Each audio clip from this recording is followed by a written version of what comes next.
सचिन पायलट की राजनीतिक बगावत पूरे देश में भूचाल ले आई, लेकिन बगावत का ये अंदाज सचिन पायलट के लिए कोई नया नहीं है। राजनीतिक बगावत से पहले पूर्व डिप्टी सीएम घर वालों के खिलाफ भी बगावत का रुख अपना चुके हैं।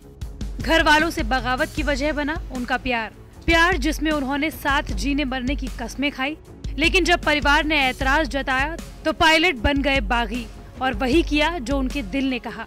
पायलट लंदन में एमबीए की तैयारी कर रहे थे। वहां उनकी मुलाकात हुई सारा पायलट से। सारा पायलट का परिवार भी भारत की राजनीति में खास रसूख रखता है। दरअसल सारा का ताल्लुक कश्मीर के सबसे बड़े राजनीतिक घराने से था। सारा कश्मीर के पूर्व सीएम फारूक अब्दुल्ला की बेटी हैं। कहते हैं दोनों के परिवार राजनीतिक रूप से तो जुड़े थे, लेकिन कभी पारिवारिक मुलाकातें नहीं हुई थी। लंदन में एमबीए करने पहुंचे पायलट और सारा के बीच पढ़ाई के साथ ही प्यार भी परवान चढ़ने लगा। लंदन में ही सारा ने सचिन को अपनी मां से मिलवाया। परिवार को सारा और सचिन की दोस्ती से कोई ऐतराज नहीं था, लेकिन बात जब शादी तक पहुंची तो विवादों का अंबार लग गया और यहीं से शुरू हुआ सचिन का बागी अवतार। दरअसल सचिन पायलट एक गुज्जर परिवार से ताल्लुक रखते हैं, जबकि सारा एक रूढ़िवादी मुस्लिम परिवार से थी। लिहाजा दोनों के ही परिवार में शादी के नाम से ही संघर्ष शुरू हो गया। दोनों को पता था कि शादी के लिए परिवारों की रजामंदी आसानी से नहीं मिलने वाली।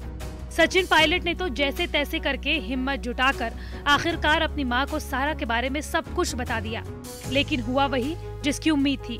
सचिन की मां ने इस रिश्ते के लिए इनकार कर दिया, लेकिन अपने फैसलों को लेकर दृढ़ संकल्प करने वाले सचिन पायलट ने उम्मीदें नहीं छोड़ी और आखिरकार सचिन की जिद के आगे परिवार को झुकना ही पड़ा। लंदन से शुरू दो धर्मों का प्यार भारत की रूढ़िवादी परंपरा के आगे हारता दिख रहा था, लेकिन सचिन पायलट आखिर सचिन ही थे।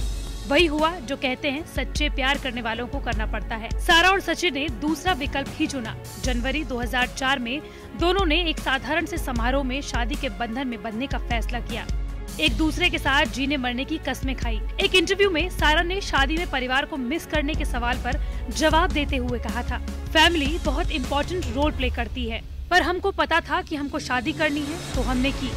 बाद में जब घर वालों ने देखा कि हम खुश हैं तो भी हमारे लिए खुश थे।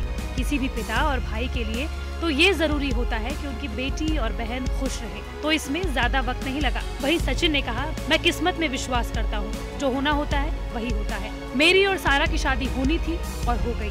किस्मत पर यकीन कर प्यार में जीत हासिल करने वाले सचिन पायलट ने एक समय राजस्थान की धरातल में पहुंच गई कांग्रेस को जब तक सत्ता में नहीं पहुंचा लेता तब तक साफा नहीं बांधूंगा का शपथ लेकर न केवल अर्श तक पहुंचाया बल्कि सत्ता का स्वाद भी चखा। और जब अपनी शपथ पूरी करते हुए साफा बांधा तो 2013 से लेकर 2018 तक राजस्थान की सड़कों पर लाठियां खाई, जेल गए, लोगों में विश्वास जगाया ताकि लोग कांग्रेस को सत्ता में वापस लाएं। लेकिन सचिन पायलट का दर्द भी यही है कि उन्होंने जनता से जो वादे किए वो उन्हें पूरा नहीं कर पा रहे हैं, या यूँ कहें कि उन्हें पूरा नहीं करने दिया जा रहा है। प्यार में बगावत और बागी बनकर पायलट ने वही किया जो उन्हें करना था, लेकिन अब देखना ये होगा कि राजस्थान की सियासत में बगावत से पायलट का ऊंट किस करवट बैठता है।